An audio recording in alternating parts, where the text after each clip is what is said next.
In this video, we talk about animation in VRAY for Rhino, and this is a snapshot here of an animation that I've just made.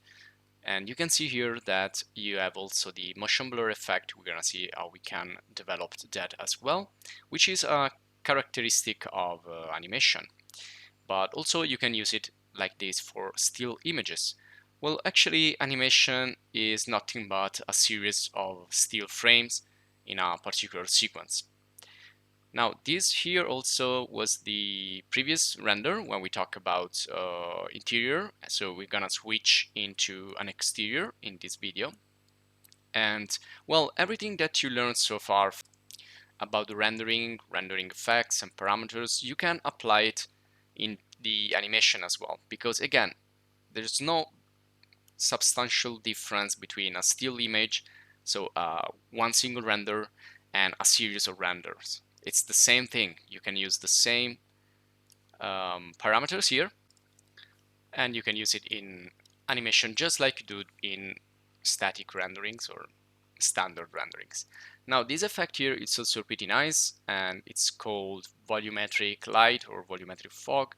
You can get this by using another effect that we find here that we're going to explore, which is called volumetric environment. Now, unfortunately, the only thing here is that it's really heavy, so you need to have a lot of time to experiment with this because it's gonna take long, unless you have a really powerful computer or you use other cloud services.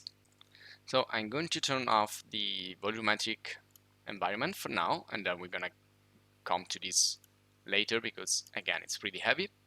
And you can see here I have a really simple scene which is kind of a house, and then I have added some of the cosmos trees in the background, and also some people here and a car. And well, it's not a complex scene. And also here I have a couple of spotlights to test the volumetric effect. So basically what I want to create is an exterior setup for this animation. And let's talk about scene management first. So when you do something real heavy like exterior rendering, you probably have a lot of space around you. If you're doing, for example, landscape design or urban design, you probably have a lot of buildings and a lot of models. So my suggestion is it's similar to the one that I gave you for the interior. Just think about the only thing that you need. So if you have, for example, only this building here, you don't need to render, let's say, a lot of stuff here in the background. Now think about you're doing like movies or TV series when they put some panel here in the background, or they put, for example, green screen.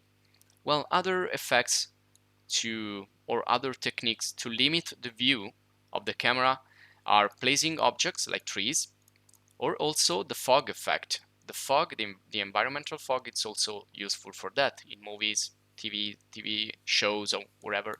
Also in video games, they usually try to limit your space because otherwise it would be too heavy. So you don't need to build a world, you just give the impression that there is a world out there, basically. Now, when you have a static render, this is easier because your position will be just one. But when you do something in movement, so like an animation, and you move your camera, it's not gonna be still. For example, you can use dolly camera. Then you need to think about all the places and all those things that you're gonna see in that path, in the animation path of the camera. So this is a little bit more complex than having a static camera. Now, before we get into action and we start with the practice and some examples, just want to do a little bit of theory. Now, animation is based on frames. So when you need to animate a character, you need each single frame for representing a movement or any other thing that can be animated. Now you can do 15 frames per second, you can do 30 frames per second, you can do 60 frames per second, also 100, depends on what you need to do. But of course, when we talk about FPS or frame rate or frame per second, we are talking about a sequence of images, and these are renders. So if you need, for example, to render 10 seconds and you want to do 10 seconds at 30 frames per second, then you will need 300 frames. This means that you will need to render 300 rendered images. So it's gonna be a really heavy work for your computer. So, just do your calculation here and understand that you probably need to optimize your scene a lot. You will probably use techniques like limit the view, like the fog and other, to decrease the render times.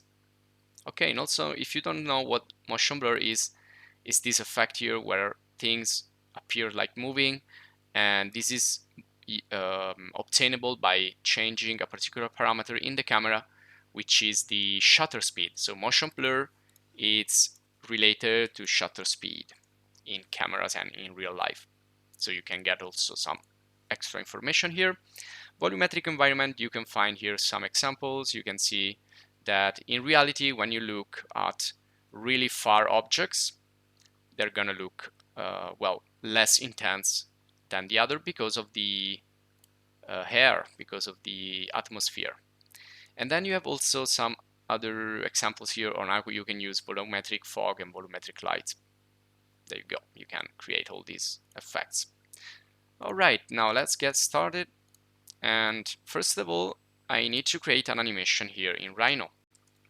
Rhino is not the best tool for animation. You have like other software out there that are a little bit better, like Cinema 4D, for example, or Blender as well, and also other like Maya and so on.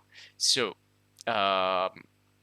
here I need to decide what animation do I want to make. So let's get here to the render tools, and here you can see I have only this few.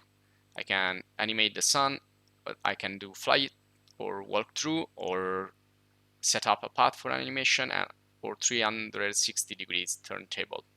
Now I want to create a path for an animation.